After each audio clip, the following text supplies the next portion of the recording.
Creative ideas are a critical component of a chef's success. And in my experience, the secret to unleashing creativity in the kitchen isn't improv, it's routine.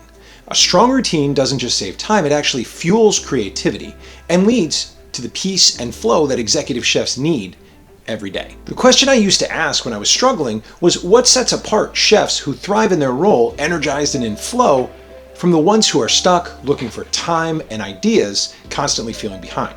In this video, I'm going to teach you the exact routines I use to create the space needed for creativity in the kitchen. Plus, I'll share a simple, actionable process you can use to adopt the most important routines, as far as I'm concerned, that transformed my day-to-day as an executive chef. Stay with me until the end of this video, and you'll learn how these routines can become your secret weapon as well for achieving consistent outcomes, creativity, and efficiency. Now, I've implemented this exact process with many chefs, including executive chef Sean Berry. With a clear framework for rolling out new menus across his outlets and for developing ideas, Sean was able to avoid the last-minute chaos and frustrations that typically come from the day-to-day operations. By using these routines, he not only exceeded expectations in quality, but also built stronger trust with his team, becoming more and more effective in his role as executive chef. Now, if you're searching for a way to organize your experience, develop your processes that will immediately improve your operation, and gain access to proven plug-and-play blueprints that streamline your workflow to improve everyone's quality of life, I'm here to help. This is exactly what I do with chefs like you every day, guiding you to lead with confidence and clarity while packaging your expertise into efficient, effective leadership systems. Schedule a call with me down below using the link underneath the video, and let's work together to implement these routines so you can run your kitchen with peace of mind, create space for creativity, and deliver consistent excellence. Let's get into it. Looking back, I used to think of creativity as spontaneous improvisation. But as I climbed the ladder in the industry, I began learning that sustainable and consistent creativity came from having a stable foundation, one built on strong routines, just like the food that I cook. Because a good routine frees up the mental and physical space needed to let creative instincts flourish. When the basics like mise en place, opening, closing, ordering, and setup are taken care of, your mind is free to think about the next level challenges that you face. A thoughtfully developed routine provides everyone the structure to learn, to function, to flow, and eventually to innovate. Before we get there though, let's start with the process of cooking a braise to help me make my point. A classical braise, like most things cooking, is something that I've done too many times to count. Those processes are the things that I've developed into routines and that are now completely habitual. I start with cleaning the product, washing the muscle, and then butchering it as appropriate. Remember to be a braise, it's got to be a large cut, full muscle. Then I dry the muscle, either air dry it in the refrigerator or pat it dry. There needs to be no extra moisture on the surface so that it'll sear nicely. Then season the meat thoroughly. Color the meat evenly on all sides. Then I remove the product from the heat, remove the fat from the pan, add aromatic mirepoix to the pan and then color that evenly to caramelize, not burnt but caramelized. Then I develop the flavor with herbs and mirepoix and other seasonings and spices as appropriate for the recipe. Then a pincé with a tomato product, again caramelized, not burnt. Then add a liquid to deglaze, usually a wine. Put the product back in the pan and add liquid to cover the product halfway up. Once that's done, then bring the whole thing to a simmer on the stovetop, move it to the oven, preferably with a higher temperature, 375 Fahrenheit, roughly 190 degrees Celsius. Then allow that to braise in the oven uncovered so that I can allow the meat to caramelize on the outside. Then flip the muscle, then allow that second side to caramelize, probably 30 or 40 minutes. Flip the muscle again, cover the whole thing with a cartouche, cover the pan with a lid or foil, lower the oven to 225 Fahrenheit or roughly 110 Celsius, and then let it cook. Flipping the meat periodically through cooking. I like to think of it as like every 40 minutes, roll the meat, so that way it has a nice even cook and a nice even color. Cook on that low heat until it's skewer or fork tender, then remove the product from the heat, allow the meat to rest in the liquid until cold is best, but at least rest in the liquid. Remove the fat from the top of the braise, heat the liquid from the braise, strain the liquid, skim, reduce, skim and strain again, and then heat the product once again as portioned in that final sauce. That's a lot of steps. But to me, each one of those steps is key to that end result.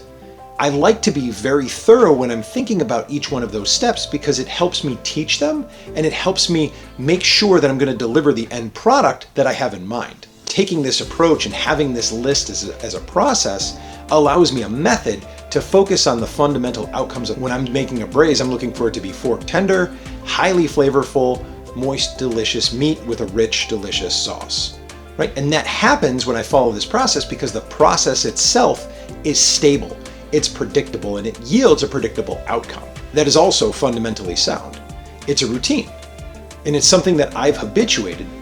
And once that routine of braising is second nature and totally habituated, it's easy to be creative, adjusting the aromatics, changing the liquids, adjusting the flavor profile of the braise itself, changing the proteins. And that's just to name a few of the variables. Any of those can be adjusted with the arrival at a nice, consistent end result that meets your ideal criteria for that product. With the foundation as a routine, the mind is free to move beyond the process and explore creative options and ensure that a sound outcome is reached. Now, this is exactly how a well-honed routine ensures consistent execution, which makes way for innovation.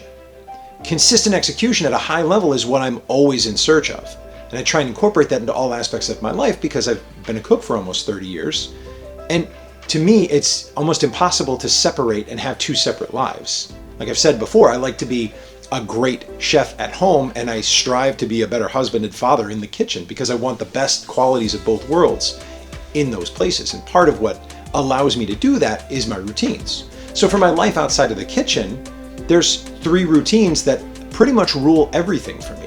That's my AM routine, my PM routine, and my communication routine, because progress or distraction, depending on how my day comes out, can be linked back to doing or having not done something in those routines. While I'm running a kitchen, there are invariably routines that success and failure can be linked to as well. Over time, I've come to find that there's 9 routines required for the chef to be able to thrive and stay energized daily, right? Opening, a big picture routine, communications, production, purchasing routine, a setup routine, follow-up, closing routine, and then an R&D routine. I created these routines by documenting a thorough list of all the things that need to be done in the everyday. And if you've seen my menu launch calculator video, when I'm talking about the level of detail and documentation, and you can check that out by clicking that link. And if you're ready to evaluate and implement new routines, schedule a call now by clicking the link below in the video, and let's work together to implement those new routines. Each routine requires a vision of what properly executed looks like. So you have to have an idea of what your ideal is. And it requires a thorough documentation of all the pieces and all of the steps required to reach that goal. The goal of doing this is to autopilot many of the decisions that need to take place along the day. It takes away the need of trying to decide what to do next or pick what to do next, but it allows you a flow eventually and a habit of just knowing what the next thing to do is and then flowing right into the next thing. So you're not taking up whatever brain capacity you have, figuring out where you're supposed to be and what you're supposed to be doing. There's always a need to deal with the chaos that comes up in the kitchen. But when you have a flow and you have a routine, that routine will guide you and better prepare you for those spontaneous needs when they arise. In essence, it gives the day a structure to complete all of the necessary pieces and then still allow space to work on the things that require real thought. And then to me, there's a flow to all of the routines. So the first one, the opening routine. And the opening routine is basically what it takes to properly open and reach a desired result. Now, I don't always execute all of these routines myself, depending on what my day looks like, or depending on my arrangement with my team, but these things definitely need to be covered for the operation to work. So the opening routine usually consists of a solid, established arrival time. I need to check immediate service. I need to walk my kitchens. I need to check my event sheets and see what's going on. I need to know what's going on in my email if there's any changes, then check the product for the day, and then adjust my notes for any of my meetings throughout the day based on that information that I have. From there, I move right into my big picture routine. My big picture routine is everything that needs to be taken care of to keep the team moving forward. And I look at the big picture routine as the work that only I can do. Nobody else can really do this work. I need to check my labor numbers and make sure that my costs are in alignment. Then review the checkbook, or some people call it a spend down, based on my food spending. Review my scheduled meeting. Schedule any needed meetings that need to come up. Review my calendar for appointments or for other things that are coming up. Then review staffing counts and position needs, and then make sure that the team level is healthy. So if I need to do hiring or if I need to take an act to find and fill positions, I know that as early as humanly possible. From there, I move into my communications routine or my handoff, and that makes my operational conversation and critique a priority. And that usually happens through a sous chef meeting. And in that sous chef meeting, I have a routine as well. I go over events. I like to discuss what's going on in the outlets, any outlet changes, needs, equipment. I want to open up that line of communication if there's anything that needs to be discussed and addressed. Then dive into standards. If there's standards that need to be covered, if there's standards that need to be reviewed, or if there's just a general conversation that we can have. And then go over opening and closing notes. If there's anything critical from an outlet, or if there's something that somebody wants to bring to my attention so that I'm not surprised. From there, spend some time on production. I move right into my production routine and check that what needs to get done is getting done and that it's done right. And I'm always trying to think ahead. So that looks like checking party counts, tasting sauces, looking at components, and making sure that the production of food in my kitchen is moving in the right direction. From there, I'll move into my purchasing routine and make sure that I'm checking product. I'm walking the storeroom. I'm making sure that all of my storage areas are in order. Order sheets are being used. Product is being ordered. And if there's any budget issues that I need to address, I can address them as part of this routine as well. And this also includes making sure that product is getting ordered in advance so that I can have the critical product in advance for events that are coming up in the future. From there, I move into my setup routine, right? Everybody has setup, but is the team doing what is necessary to be successful, and is it done? I think this is a great opportunity to train the staff, and this is a very important conversation to have with leadership, right? So that we can make sure that we're checking the lines and checking the expo stations and going through and making sure that we're set for pre-shift, making sure that those notes and those conversations are being had. And once that's part of a routine, then it just happens on a regular basis. Again, opening up those lines of communication by habit, not only when something's going wrong. From there, I move into my follow-up routine. So taking a pause and literally going through all the things that I've asked people to do or delegated out, and making sure that that's getting done, it's in progress, or people are reminded of it. From there, closing routine. What does it take to shut everything down completely? And can it be confirmed? Maybe it's a conversation, maybe it's me working through the kitchen with a checklist, and then making sure that it's documented properly, right? All pieces of a strong routine. Final routine, number 9, is the research and development routine. And that comes after all of those other routines are in place. I think of it as a hierarchy of needs. It's really hard to be creative when I'm scrambling to cover a station. I'm confident everybody has felt that sting. So for research and development to take place, first I have to have those other routines in place. Then my research and development routine allows me time and space to schedule menus, gather inspiration, research and develop concepts, cook, delegate out some of those pieces, and have some people cook through them as well. Because stacking priorities keeps me focused on the most critical aspects of my role. More often than not, there is far more to do than I can get done in a day. Once all of the requisite work is on autopilot, in a routine, then I can create time in my calendar to research, to create, and to develop ideas. It allows me to slip right into that research and development routine. Without them in place, though, it becomes really very challenging and therefore almost impossible to thrive in the role that we're executing. Once I'm in my R&D routine, it's easier to gather ideas and read books, screenshot social media stuff, gather recipes, and cook through the items, and then develop the subsequent processes in order to execute them through the team. And that's either me doing it or that's me working with my leadership or my cooks to execute that. Regardless though, my routines create the skeleton, the work that gets done. And that frees me up to actually do creative work. If spontaneity or inspiration crops up, then I absolutely ride that wave. But I've been around long enough to know that trying to improvise all the time leads to completely unpredictable results, dry spells, burnout, and it makes it really hard when you're tired to keep consistent development moving forward.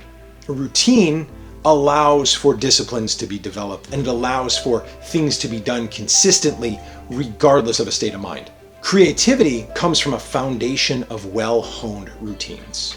The routines that I have built create a structure that allows me to focus on what's important, freeing me from the overwhelm of never-ending daily operational details.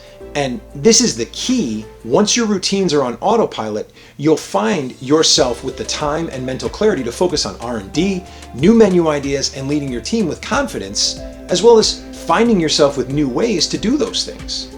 See, routines are my secret weapon for unlocking creativity and maintaining consistent excellence in the kitchen. I didn't get there overnight. It didn't just appear, it didn't just happen. It started with one at a time. And you can start by adopting basic routines. And if you have them, refine the ones that you have and pick up a new one. And if you're not sure how to do that and you're ready to try a different approach, then schedule a call now by clicking the link below the video, and let's work together to implement these routines so that you can reap the benefits of these routines and the processes behind them and thrive in your role as well. Simply having an opening, a communication, a production, and a closing routine will quickly lead to an improved quality of life. As you implement, you'll see how these systems create the space for you to thrive. And take a minute, let me know in the comments below if you have any topics that you want me to cover in the future. Thank you for watching, and I'll look forward to seeing you in the next video.